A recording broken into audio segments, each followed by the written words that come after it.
بدون اي مقدمات او افتكاسات، الظهور الاول للمنتخب في ثوب حسام حسن، فيلا بينا نشوف.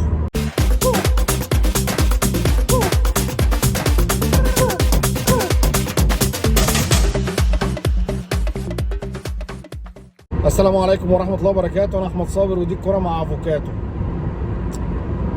بعيدا عن ان حسام حسن هو نجم الشباك في النواحي النفسيه، وده بتهيألي شفناه في دخول وتغييرات اللعيبه ومظاهره الحب اللي اللعيبه عملتها بعد، يعني انا هبدا دايما الكلام من اخر الماتش، اللقاء اللي حصل مع حسام حسن بعد الماتش، وان الراجل اكد ان في لعيبه كتير كانت جايه من بره مرهقه، ولعبه زي تريزيجيه لعبه مطوشه تقيله جدا وجايه مرهقه، واصرت ان هي تشارك وتدعم الفريق.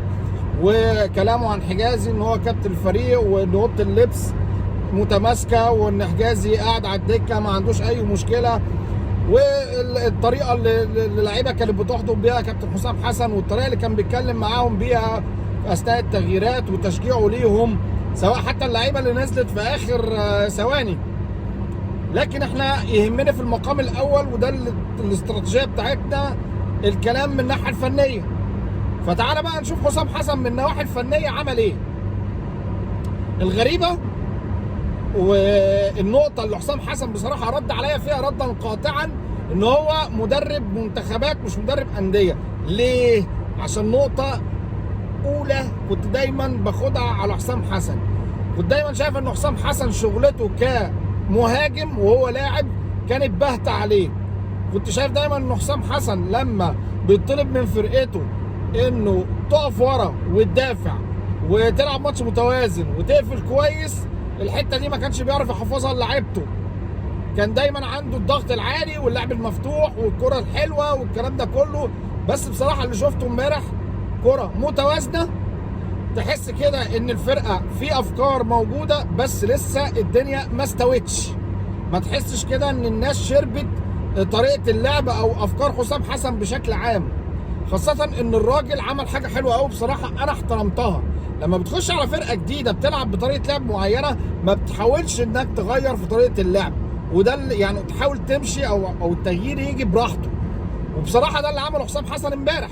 لعب برضو الراجل 4-3-3، ما لعبش 4-2-3-1 الطريقه المحببه بتاعته. في وجود قفشه وامام عاشور، الراجل بقى عنده 2 صناع لعب، واحد بيمتلك من مهاره الاستحواذ والتاني بيمتلك مهاره الاختراق، فدي برضو حاجه تحترم. الحاجه الثالثه بقى من وجهه نظري، انه بصراحه حط تشكيل بعيد عن اي افتكاسات واختراعات.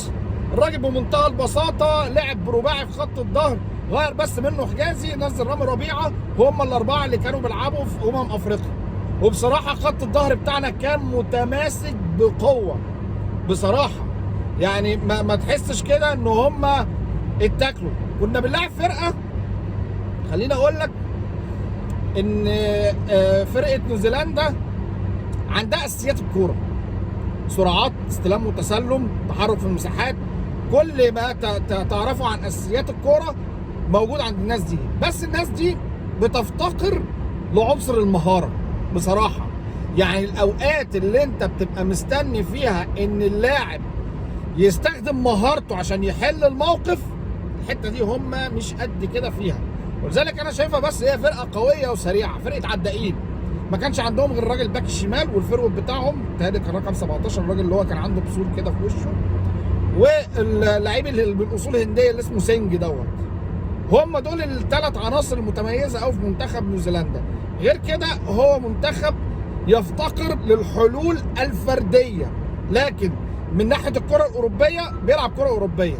منتخبنا بقى في المقابل عنده المهارات الفرديه، ولذلك في اللحظات اللي كان فيها المنتخب بيتحرر من الضغوط بتاعته وحاله التشكك والريبه برضه في البدايات، كنت بتتفرج بقى على كره حلوه، ان التسليم والتسلم، الترقيصات الحلوه، الحلول الفرديه عند منتخبنا، وخاصه ان حسام حسن هو ملك الحته دي، الكينج بتاعها، يعني كينج الكره الممتعه. حسام حسن معروف بالحته دي. فلما اللعيبه بتبدا تاخد راحتها، بتتفرج على كره حلوه، بتتفرج على نقلات كده وشكل حلو. في نفس الوقت انا في نقطه كده برضو فنيه في النص، خروج امام عاشور. امام عاشور لما خرج اتاح الفرصه للجبهه الشمال انها تبدا هي، صح تريزيجيه ما كانش في احسن حالاته، بس كان هو اللي كان الاول. امام عاشور في وجوده كان تريزيجيه بيوسع له وامام هو اللي بيخترق. المره دي لما خرج امام عاشور ونزل حمدي فتحي في نفس الوقت خلى بقى تريزيجيه بقى انسايد وينجر، بقى بيخش هو كمان زي مرموش الناحيه الثانيه. وبصراحه الظهور الحلو قوي القفشه، يعني قالك ان حسام حسن عينيه حلوه وراجل بيبقى بيحب يلعب كره ممتعه، وده العادي بتاع حسام زي ما اتفقنا. بس بصراحه اللي عجبني امبارح ان في اوقات كده تحس ان اللعيبه واخده راحتها. يعني انت عندك التزام. حسام حسن امبارح ما لعبش بضغط عالي، كنا كلنا متخوفين من الكلام دوت، وان احنا بنلعب فرقه ذات سرعات. لا، لعب كومباكت، قفل الملعب في وسطه، وخاصه ان العمليه كانت زحمه قوي في وسط الملعب، والفرقه اللي قدامك كانت قافله برده وسط الملعب قصادك، كانت خناقه في وسط الملعب ما بينك وما بينهم. ولذلك نسب الاستحواذ كانت ما بين تقريبا 50-50. انت خدت 52% مثلا في الشوط الاولاني، وهو خد 52 او 53% في الشوط الثاني. فيعني كانت خناقه في وسط الملعب وعرف يفتكها. الحاجه الوحيده بس اللي ضايقتني في الاخر هو ان المنتخب ما قدرش يجيب هدف من حاله حركه. يعني الهدف اللي جه هو صحيح كان هيبقى هدف لو امام عاشور دخل بيها وبدل ما يتعمل معاه البلن، بس يعني انا كان نفسي اشوف هدف تاني من حاله حركه مش من كره ثابته بس. لكن بدايه مبشره، حسام حسن بيعلن عن نفسه.